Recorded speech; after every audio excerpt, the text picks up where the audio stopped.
Assalamualaikum warahmatullahi wabarakatuh. Welcome to our YouTube channel. Kali ini ada konten terbaru dari AZ Kaur Channel. Aku akan kasih tahu kamu cara atau jurus ampuh menjual sarang burung walet dengan harga yang tinggi atau sampai dengan harga yang fantastis.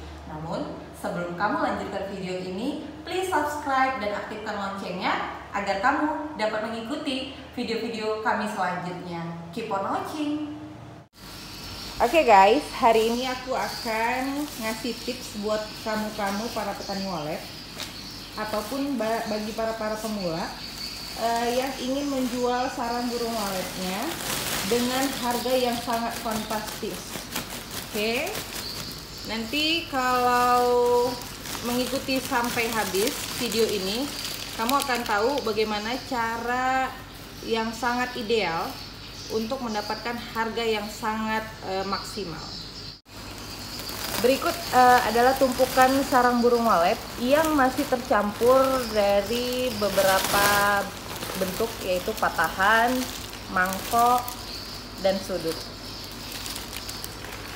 Mungkin buat sebagian para petani walet sudah biasa hal ini, namun kita lebih mempromosikan cara ini untuk yang pemula atau bagi yang belum tahu. Nah, ini kita sudah mulai ya prosesnya. Proses pertama yaitu pemilihan dari beberapa bentuk, mulai dari mangkok, pelontos, sudut, sampai nanti patahan, serpihan, dan tingkatan-tingkatan bulu ringan, sedang, maupun berat.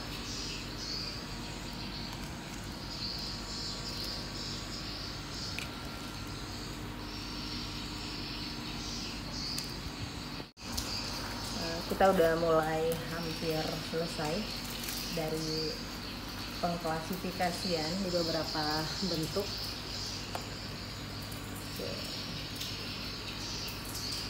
Nah, kita punya 4 tumpukan. Di sana yang kita anggap bulu ringan.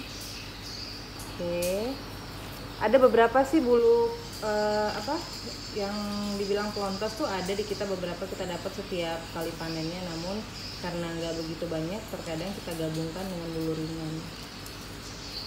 Oke, kalau di sini tumpukan yang kita sebut bentuknya mangkok. Ini tumpukan kedua. Kalau di sini bentuk yang sudut, bentuk sudut. Nah, kalau di sana itu ada yang namanya patahan, namun patahan ini nantinya bisa dikumpul banyak setelah yang besar-besarnya atau yang berbentuk itu udah bisa. Ini opal. Nah, ini ada bentuk opal nih. Jadi bedanya dengan mangkok atau sudut, oval itu di tengah-tengahnya, tidak sudut, tidak juga full mangkok. Boleh kasih contoh lebih dekatnya buat yang oval, mungkin para penontonnya mau tahu bedanya yang dikatakan oval, mangkok dengan sudut ya. Oke, kita ambil dulu. Nah, kalau ini yang kita sebut mangkok. Oke. Jadi benar-benar patternnya atau bentuknya itu benar-benar cembung. Tuh, bisa dilihat ya. Nah, patternnya jelas, benar-benar melengkung. Oke. Sedangkan sudut, nah kalau sudut tuh ya benar-benar pattern sudut, dia berbentuk segitiga. Walaupun dia sedikit melengkung, namun bentuk melengkungnya tidak sempurna seperti mangkok tadi. Mungkin bisa dilihat tuh bentuknya.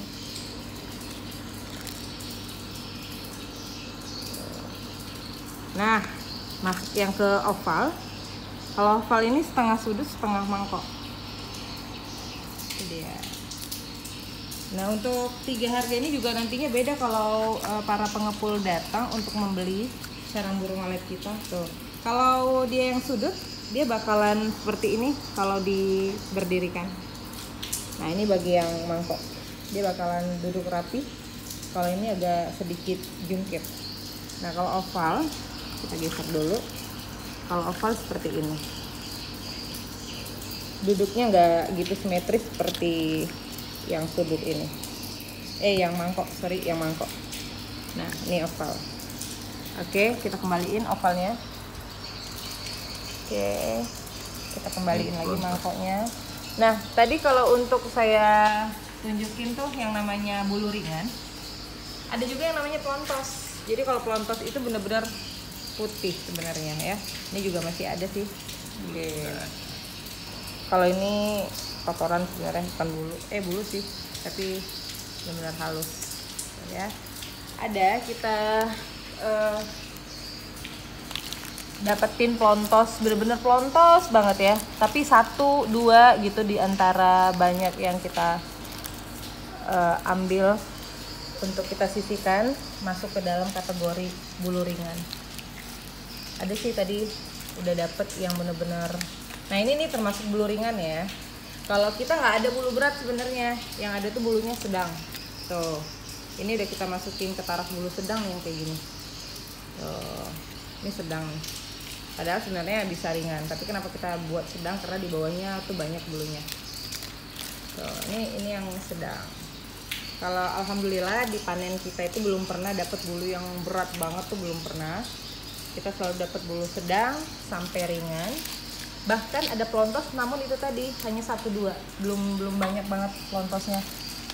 Nah, mungkin buat para pemirsa atau penonton setia AZ Walet Channel mau tahu. Nah, ini buat sahabat-sahabat petani walet. Bentuknya tuh kalau kita tuh lebih banyak yang mangkok ketimbang yang sudut. Kalau dipersentasekan bisa sekitar 80-20. Jadi 80 mangkok, sudutnya 20. Jadi memang itu sangat ngaruh ya. Untuk kualitas harganya itu sangat ngaruh bentuknya. Makanya kenapa kita beda-bedain ini per bentuk, banyak banget keuntungannya. Yang pertama itu mengurangi crack pada saat pensortiran, pada saat kita mau jual. Biasanya kan bagi para pembeli itu bakalan disortir lagi ya barang kita. Disitulah terjadinya crack yang sangat banyak. Karena apa? Pekerjaan yang terburu-buru yang membuat sarang-sarang kita crack atau pecah, retak. Nah, jadi kita memudahkan para pembelinya, kita para penjualnya ikut membantu dengan membagi beberapa bagian, yaitu dengan bulu ringan, bulu sedang, sudut, bahkan patahan. Nah, itu juga salah satu triknya untuk kita bisa matok harga sebelum kita jual. Jadi kalau misalnya kamu punya bulu ringan, harganya pastinya lebih tinggi dibandingkan bulu yang sedang, dan lebih tinggi lagi bulu yang sedang dibandingkan yang sudut. Bahkan jangan salah ya, itu buat yang namanya pecahan juga ada harganya. Jadi jangan dibuang. Bagi yang belum tahu, takutnya dibuang malahan tuh patahan. Bahkan selain patahan, serpihannya seperti ini juga masih laku loh. Masih laku serpihannya. Jadi apa ya, kalau di sebagian para sahabat petani walet mungkin ini mungkin bahasanya beda-beda kita ya. Ada yang serpihan, ada yang serbuk, ada yang apalah, pokoknya itulah dia. Jadi yang seperti ini juga kalau dikumpulin juga jadi rupiah. Oke, jadi memang buat kita para petani walet itu jangan asal kalau buat jual sarangnya, karena banyak banget keuntungan apabila kita agak sedikit lebih rajin untuk membagi-baginya seperti ini.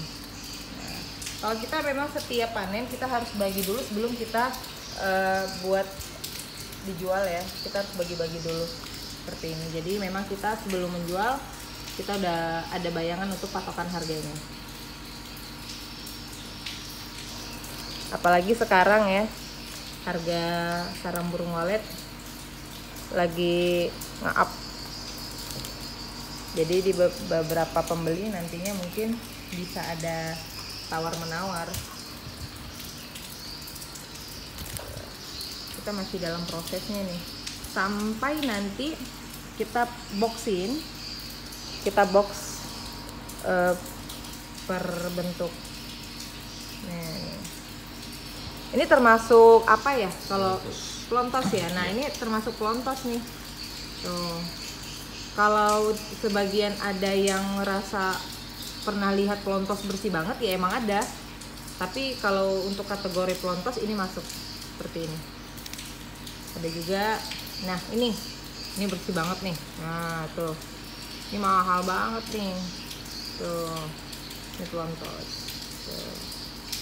Jadi kalau apalagi untuk di ini ya, mau buat dijadiin makanan atau minuman, ambilnya yang pelontos kita. Karena apa?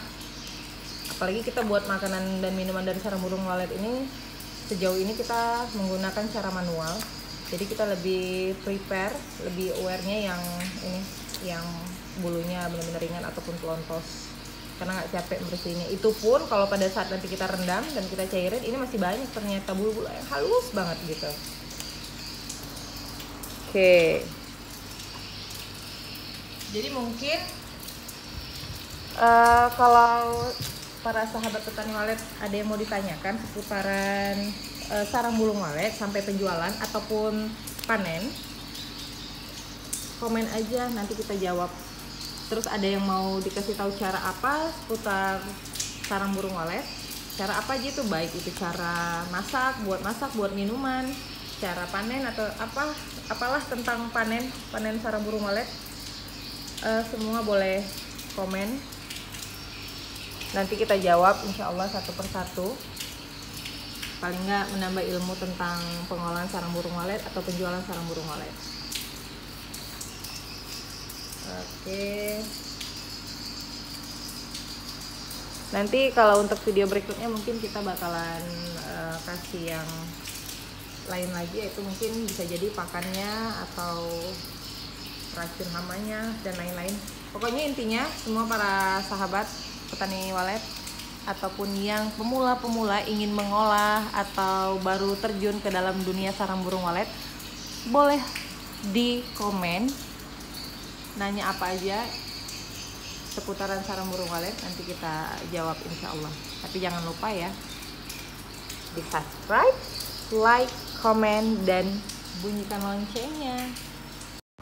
Oke, nah ini dia tahap penjualan sarang burung walet kita yang kita bisa lihat di sini bahwa pembeli tidak melakukan lagi penyortiran karena yang sebelumnya memang mereka sudah memiliki kepercayaan kepada kita untuk penyortiran kita sendiri di awal.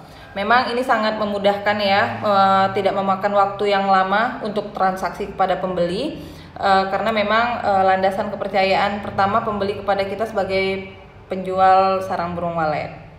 Nah, di sini jelas ya bahwasannya terlalu banyak hal-hal yang sangat menguntungkan untuk kita sebagai penjual dan mereka sebagai pembeli sarang burung walet. Yang pertama, mengurangi crack, sudah pasti mengurangi crack atau patahan yang nantinya akan mempengaruhi kualitas barang dan harga burung walet kita, sarang burung walet kita. Terus yang kedua, memudahkan pastinya ya proses jual beli karena tidak akan memakan waktu yang lama. Terus para petani walet seperti kita juga akan mengetahui gambaran masing-masing komposisi atau per grade sarang burung walet yang kita miliki, sehingga nantinya kita mempunyai gambaran di awal berapa kira-kira harga penjualan setelah kita mengetahui harga per grade dari pembeli. Terus buat para petani walet juga yang paling penting bakalan mengetahui hitungan apabila kita menjual perbagian grade sarang burung walet yang kita tahu dari harga pembeli. Nah, jadi kita mendapatkan berapa kira-kira persentase yang akan kita dapatkan, mau itu dijual secara cong maupun per grade. Oke, mungkin itu saja yang bisa saya infokan. Thank you for watching.